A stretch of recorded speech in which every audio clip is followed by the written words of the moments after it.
Hello guys, mag-open tayo ng parcel. Charot! Yan ang stainless steel daw na sampayan. Parang surak naman. Ayan guys, pinin natin dahil winter na at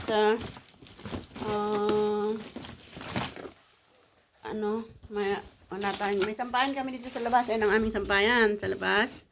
Pero ang aming dryer ay sira. Kaya gawa tayo ng sampayan. Stainless steel daw, plastic naman siya. Kaya assemble natin. Oh, okay naman.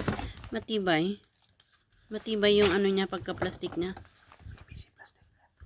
ABC plastic. Kaya maganda ang kanyang quality.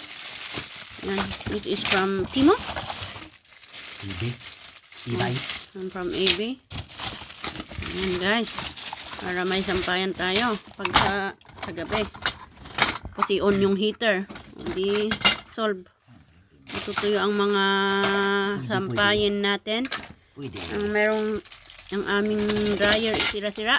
Ay, sira-sira.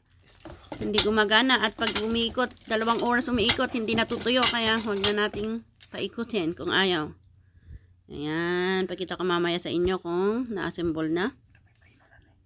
Ayan ang itsura niya pag nagawa. Hindi yung na-fold. Meron yung iba yung na-fold. Electric sampayan sana pero Huwag muna ngayon. huwag muna ngayon dahil may mga makukulit na bata.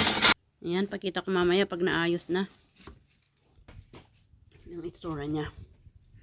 Salamat! Thank you for watching!